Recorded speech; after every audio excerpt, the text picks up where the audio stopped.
এই সুমন ভাইয়ের একটা বিয়া করাম, কারণ বয়স তো মনে করেন না বললেও বলুন একটা চুলদারি পাকে নাই। এইটা হচ্ছে আমারই বাড়ি, আমারই পরিবার। আপনাদের আজকে আমার পরিবারের সাথে দেখা করাই দিব, আমরা একসাথে খাবো। আমরা আজকে আছি 17 জন বাংলাদেশি, সেই সাথে একদম কাশ্মীরি পরিবারদের সাথে।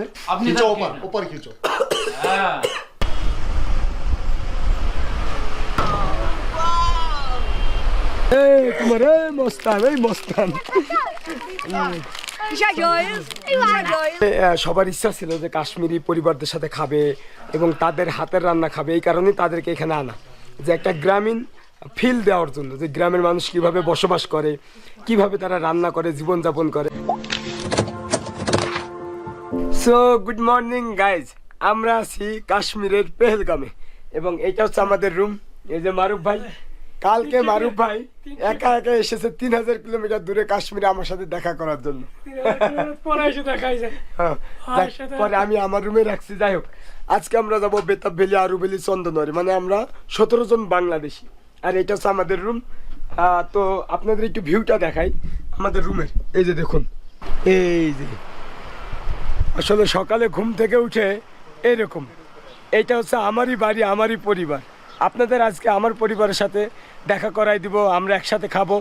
আমরা আজকে আছি 17 জন বাংলাদেশি এখানে, মানে আমার পরিবারের বাড়িতে। তো এটা হচ্ছে তাদের উঠান, এই যে দেখছেন সামনে হচ্ছে লিডার নদী, কি ভিউ, এই যে দেখুন। তো আমাদের পাশে আরো একটা রুম আছে, দেখাই আপনাদের। এটা হচ্ছে আমাদের আরো একটা রুম। এই যে দেখুন আমাদের ম্যাট, সবাই এখন ঘুমাই। অনেক আরাম ভাই, অনেক আরাম ভাই, সেই মজা পাইছি রাতে, সেই মজা ভাই। দেখো এই যে লুঙ্গি পরে পরে বাঙালি ড্রেসে আমরা এখানে ঘুমাইছি, এখন তো ঘুমই ভাঙে না, এত সুন্দর একটা ভাই পরিবেশ। মনে হচ্ছে যে ভাই ওদিকে ওদিকে থাকি ভাই, এই জায়গা থেকে যাব না ভাই। ভিউ পয়েন্টটা ওদিকে বাংলাদেশে 42 তাপমাত্রা, বাসায় ফোন দিলে সবাই তো কান্নাকাটি করতে, আমাদেরকে নিয়ে যাও, আমাদেরকে নিয়ে যাওনি কেন। এই যে দেখুন, এই যে দেখুন। Good morning. কেমন লাগতেছে? আজকে কি কি রুটি, রুটি, ডাল আর ডাল না? দেখুন সবাই এরকম ম্যাটের উপরে খাচ্ছে আজকে। এটা হচ্ছে কিচেন, যে মেরা ভাবি। এইটা দেখুন কি সুন্দর পরিবেশ। আরে এই সুমন ভাইয়ের একটা বিয়া করাম, কারণ বয়স তো মনে করেন না বললেও বলুন একটা চুলদারি পাকে নাই। ওরা যদি বিয়া করাই গ্রহণযোগ্য হইব, আমরা যদি করি এটা তো মিলবো না, কারণ আমার কাছে দিব না তো। জুয়ান কাশ্মীরে বিয়ে দিবি? কাশ্মীর, কারণ তাইলে আর ঘুরতে সুবিধা হইব। ঘুরতে সুবিধা, এরকম বাড়ি আপনারও তো আছে, যেরকম জুয়ানো আছে এরকম তো এই আছে, টাকাদারিওয়ালা করলে গিয়ে মনে করেন পাত্রী আছে। ভাই রে ভাই, ঘুম থেকে উঠেই দেখি আমার কাশ্মীরি ভাবি আমাদের জন্য রান্না করেছে। এতদিন শুধু হোটেলেই খাবার খেয়েছি, তবে আজকে ভাবির হাতের খাবার খাবো। সাথে আছে 17 জন বাংলাদেশি। সত্যি বলতে এমন সুন্দর দিন আমাদের সারা জীবন স্মরণীয় হয়ে থাকবে, যে কাশ্মীরের লোকাল বাড়ি, লোকাল খাবার, তাও আবার ভাবির হাতে, কতইটা না সুস্বাদু। আমরা 17 জন বাংলাদেশি আছি এইখানে। প্রতিদিন সকাল ও রাতের খাবার ভাবি নিজের হাতে রান্না করে। আজকে সকালের ব্রেকফাস্ট ছিল রুটি ও ডাল, সাথে কাশ্মীরি চা ও বিস্কিট। সবার খুব ইচ্ছে ছিল কাশ্মীরে আসলে লোকাল বাড়িতে থাকবে, তাদের হাতের খাবার খাবে, তাই এই আয়োজন করা। যাই হোক, এরপর খাওয়া দাওয়া শেষ করে কাশ্মীরের ঐতিহ্য হুক্কা হাতে নিলাম। আসলে এটি কাশ্মীরে খুবই কমন একটা বিষয়, প্রতিটি বাড়িতে এটি দেখতে পাবেন। বিশেষ করে মুরব্বীরা এই হুক্কা মাঝে মাঝেই কেনে থাকে, তাই আমিও একটু টান দিলাম। তবে এটি কাশ্মীরে খুবই জনপ্রিয়। যাই হোক, এরপর আমরা রুমে এসে সবাই আড্ডা দিই। যেহেতু এটি আমার প্রথম গ্রুপ ট্যুর ছিল, তাই খুবই উপভোগ করছিলাম। বাংলাদেশের বিভিন্ন জেলা থেকে আসা মানুষের ভাষার টানও ছিল আলাদা আলাদা, বেশ মজার। এরপর সবাই রেডি হয়ে রওনা হয় কাশ্মীরের নতুন কোনো স্পটের জন্য। তাই পেহেলগাম থেকে ইউনিয়নের গাড়ি 2500 রুপিতে রিজার্ভ করেছিলাম। তবে সবার জানা উচিত, আমরা শ্রীনগর থেকে যে টেম্পোটি রিজার্ভ করে এনেছিলাম, সেই গাড়ি কোথাও অনুমতি দেয়নি। যেমন বেতাব ভ্যালি, আরু ভ্যালি, চন্দনওয়ারি, এখানে নাকি ইউনিয়নের গাড়ি পারমিশন দেয় না, তাই আমাদের আবার এক্সট্রা টাকা দিয়ে আলাদা গাড়ি রিজার্ভ করতে হয়। তবে আপনারা এমন ভুল করবেন না, যখন কোনো গাড়ি রিজার্ভ করবেন তখন সব কিছু কনফার্ম করে নেবেন, তা না হলে আপনাদেরও এক্সট্রা টাকা যাবে। যাই হোক, এরপর আমরা রওনা হই আরু ভ্যালির উদ্দেশ্যে। अंकल उनका भी देना उनका भी। हम लोग बांग्लादेश से आ रहे हैं ना। 100 रुपये बांग्लादेश से आ रहे हैं, थोड़ा सा वो आपको आप आए ना बांग्ला बात सुनो बात मैं बताऊंगा आपको आप बांग्लादेश से आए ना आपको देना 50-50 एक आदमी का ये लिखा है बोर्ड पे आप पढ़ो देना 100 रुपये उनका उस गाड़ी का তো এইটা হচ্ছে ও, আপ পড়ো, welcome আপ to পড়ো। আরু ভ্যালি। তবে একটা কথা বলি, আরু ভ্যালিতে এন্ট্রি করতে পার পারসন 25 মানে ইন্ডিয়ানদের, আর বাংলাদেশিদের 50 রুপি করে। তো আমরা বাংলাদেশি, ওরা একটু বেশি ভালোবাসে, এই কারণে আমাদেরকে মাত্র 100 টাকায় 9 জনকে ছেড়ে দিছে। আমি জানি না কেন এই টাকাটা নেয়, আর আমরা ইউনিয়নের গাড়ি রিজার্ভ করছি আবার আলাদাভাবে। তো চারিদিকে শুধু টাকা আর টাকা। হ্যাঁ, যে আরু ভ্যালিতে কি পরিমাণের বৃষ্টি, তো এখানে সবাই রেইনকোট অথবা ছাতা কিনেই কিন্তু এটা ভ্রমণ করতেছে, ঘুরতেছে। তবে আমরা আটকা পড়ে গেছি, কারণ আমাদের যেহেতু 17 জন আছে, আর খুবই এক্সপেন্সিভ হচ্ছে রেইনকোট, 300-400 টাকা করে। ওই যে আরু ভ্যালিতে আসার পর প্রচুর বৃষ্টি শুরু হয়, যার কারণে ছবি তোলা, ভিডিও এমনকি ভালোভাবে ঘুরতেও পারি নাই। সত্যি বলতে পাহাড়ি অঞ্চলে বৃষ্টি হলে ঘোরাটাই মাটি হয়ে যায়। যদিও বৃষ্টির জন্য কাশ্মীরকে অনেকটাই সুন্দর লাগছিল, আশেপাশে সবুজ তৃণভূমি, সাথে পাইন ট্রি, সব কিছুই মনে হচ্ছিল মেঘ যেন নেমে আসছে মাটিতে। আরু ভ্যালি থেকে আমরা যাই চন্দনওয়ারি, সেখানেও প্রচুর বৃষ্টিপাত, গাড়ি থেকে নামতেও পারিনি, তাই ফেরার পথে বিভিন্ন ভিউ পয়েন্টে নামি। যদিও সেখানে বৃষ্টি কিছুটা থেমে যায়, তবে পাহাড়ি অঞ্চলে ওয়েদার কখন কি হয় বলা মুশকিল। আসলে কাশ্মীর যে পৃথিবীর ভূস্বর্গ এটা পৃথিবীর সবাই জানে, তাই পুরো দুনিয়া থেকে কাশ্মীর ভ্রমণে আসে ভ্রমণ পিপাসুরা। Hi, how are you? Fine, thank you. Where are you from? From Malaysia. Malaysia. Wow. Malaysia, Bali. We are from Bangladesh. Bangladesh. Do you know about Bangladesh? Sampai aja, Pak. Boleh. এই যে দেখুন, Malaysia থেকে আসছে তারা কাশ্মীরে। এরপর দুপুরে খাবার খাওয়ার জন্য আমরা রেস্টুরেন্টে যাই, আর সেখানে দেখা হয়ে যায় আমার জেলা মেহেরপুর থেকে আসা ভাইয়া ও ভাইয়ার ছেলের সাথে। আসলে নিজের জেলার মানুষের সাথে হঠাৎ দেখাটা বেশ আনন্দের। এত ছোট যে ও পুরো গুলমার্গ সলমার্গ সব ঘুরছে, কোনটা ভালো লাগছে সব থেকে?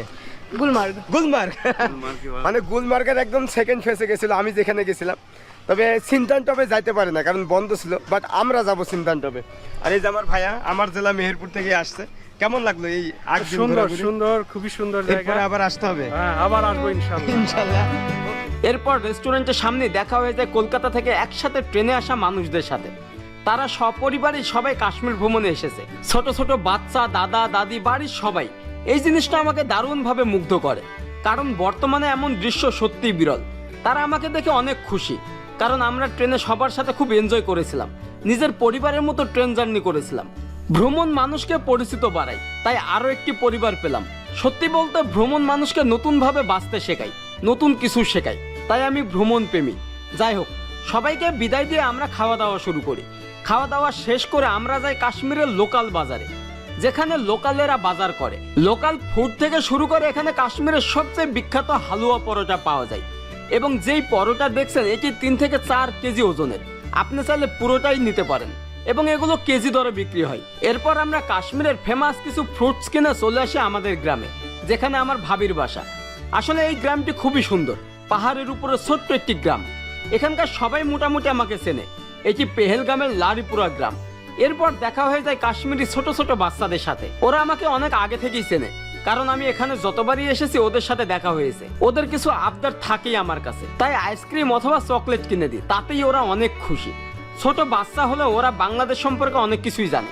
তবে আপনারা কখনো পাহাড় ভ্রমণ করলে সাথে কিছু চকলেট রাখবেন, যাতে ছোট বাচ্চাদের দিতে পারেন, কারণ এরা অল্পতে অনেক খুশি হয়ে যায়।